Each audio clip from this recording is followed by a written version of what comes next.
ఎటువంటి కంటి సమస్యకైనా 100% ఆయుర్వేద పరిష్కారం సంజీవన్ నేత్రాలయ.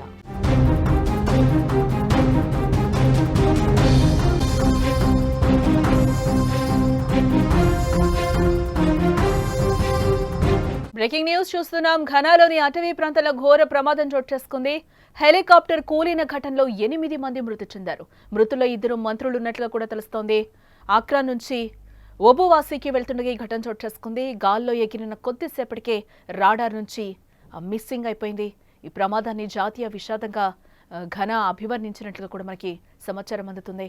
ఘనాలోని అటవీ ప్రాంతంలో ఘోర ప్రమాదం సంభవించింది. మొత్తం 8 మందితో ప్రయాణిస్తున్న హెలికాప్టర్ ఒక్కసారిగా కుప్పకూలింది. ఈ ప్రమాదంలో 2 మంత్రులు సహా 8 మంది మృతి చెందారు. ఘనా దేశానికి చెందిన రక్షణ శాఖ, పర్యావరణ శాఖ మంత్రులు ఈ ప్రమాదంలో ప్రాణాలు కోల్పోయారు. సమాచారం అందుకున్న అధికారులు ప్రమాద స్థలంలో సహాయక చర్యలు చేపట్టారు. మరోపక్క ఈ ప్రమాదం ఘనాలో తీవ్ర విషాదాన్ని మిగిల్చిందని చెప్పుకోవాలి. 2 మంత్రులు మృతి చెందడంతో అక్కడ ప్రభుత్వం ఈ ఘటనపై విచారణకు ఆదేశించింది. బుధవారం రాజధాని అక్రా నుండి హెలికాప్టర్ బయలుదేరినట్లుగా సమాచారం. సమస్యాత్మక వాయువ్య ప్రాంతమైన ఓబోవాసికి వెళ్తుండగా ఈ ప్రమాదం జరిగిందని ఘనా సైన్యం తెలిపింది. గాల్లోకి ఎగిరిన కొద్దిసేపటికే అది అకస్మాత్తుగా రాడార్ నుంచి అదృశ్యమైంది. తరువాత దాని శిథిలాలు అడాన్సీ ప్రాంతంలో కనుగొన్నట్లు సైన్యం వెల్లడించింది. ఈ ప్రమాదానికి కారణం ఇంకా తెలియరాలేదు. ఈ విషయంపై దర్యాప్తు కొనసాగుతుందని కూడా సైన్యం చెబుతోంది. మరోపక్క మరణించిన వారిలో రక్షణ మంత్రి ఎడ్వర్డ్ ఒమానెబోమా, పర్యావరణ మంత్రి ఇబ్రహీం ముర్తాలా మొహమ్మద్, పాలక నేషనల్ డెమోక్రటిక్ కాంగ్రెస్ ఉపాధ్యక్షుడు, జాతీయ భద్రతా సలహాదారుతో పాటు పలువురు సిబ్బంది ఉన్నట్లుగా మనకి సమాచారం అందుతోంది. బోమా నివాసంతో పాటు పార్టీ ప్రధాన కార్యాలయానికి సంతాప సందేశాలొచ్చాయి. ఘనా ప్రభుత్వం ఈ ప్రమాదాన్ని జాతీయ విషాదంగా అభివర్ణించింది.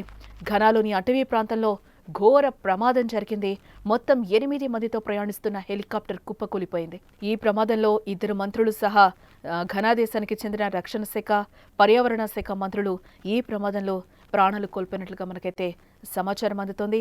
సమాచారం అందుకున్న అధికారులు ప్రమాద స్థలంలో సహాయక చర్యలు ఇప్పటికే చేపట్టారు.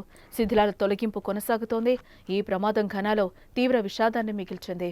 2 మంత్రులు మృతి చెందడంతో అక్కడి ప్రభుత్వం ఈ ఘటనపై విచారణకు కూడా ఆదేశించింది. ఘనాలో సైనిక హెలికాప్టర్ కూలిపోయింది. ఈ ఘటనలో ఘనా రక్షణ, పర్యావరణ మంత్రులు సహా 8 మంది మరణించారు. బుధవారం ఆగస్టు 6 రాజధాని అక్రా నుండి హెలికాప్టర్ బయలుదేరింది. సమస్యాత్మక వాయువ్య ప్రాంతమైన ఓబోవాసికి వెళ్తూ ఉండగా కూడా ఈ ప్రమాదం జరిగిందని ఘనా సైన్యం చెప్తోంది. గాల్లోకి ఎగిరిన కొద్దిసేపటికి అది అకస్మాత్తుగా రాడార్ నుండి అదృశ్యమైపోయింది. తర్వాత దాని శిథిలాలు అడాన్సీ ప్రాంతంలో కనుగొన్నట్లు సైన్యం వెల్లడించింది. ఈ ప్రమాదానికి కారణం ఇంకా తెలియాల్సింది. ఈ విషయంపై దర్యాప్తు కొనసాగుతోందని కూడా ఇటువైపు నుంచి సైన్యం చెప్తోంది. రక్షణ మంత్రి ఎడ్వర్డ్ ఒబానెబోమా, పర్యావరణ మంత్రి ఇబ్రహీం ముర్తాలా మొహమ్మద్, పాలక నేషనల్ డెమోక్రటిక్ కాంగ్రెస్ ఉపాధ్యక్షుడు, జాతీయ భద్రతా సలహాదారుతో పాటు పలువురు సిబ్బంది కూడా ఇందులో మరణించారు. బోమా నివాసంతో పాటు పార్టీ ప్రధాన కార్యాలయానికి సంతాప సందేశాలొచ్చాయి. ఘనా ప్రభుత్వం ఈ ప్రమాదాన్ని జాతీయ విషాదంగా అభివర్ణించడం జరిగింది. బుర్కినా ఫాసోలోని ఉత్తర సరిహద్దులో జిహాదీ కార్యకలాపాలు పెరుగుతున్న సమయంలో బోమా ఘనా రక్షణ మంత్రిత్వ శాఖకు నాయకత్వం వహిస్తున్నాడు. పొరుగున ఉన్న టోగో, బెనిన్ల మాదిరిగా కాకుండా ఘనా ఇప్పటి వరకు సహెల్ నుండి జిహాదీల చొరబాట్లను నిరోధిస్తోంది. ఆయుధాల అక్రమ రవాణా పెరుగుతుందని, బుర్కినా ఫాసో నుండి ఉగ్రవాదుల పోర సరిహద్దును దాటి ఘనాను వెనుక స్థావరంగా ఉపయోగించుకుంటారని కూడా హెచ్చరించడం జరిగింది.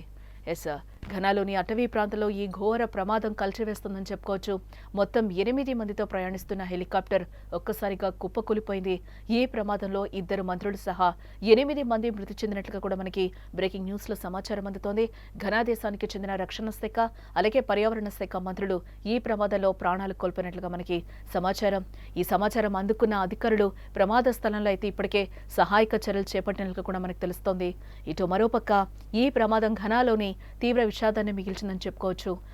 2 మంత్రులు మృతి చెందడంతో అక్కడి ప్రభుత్వం ఈ ఘటనపై విచారణకు ఆదేశించింది.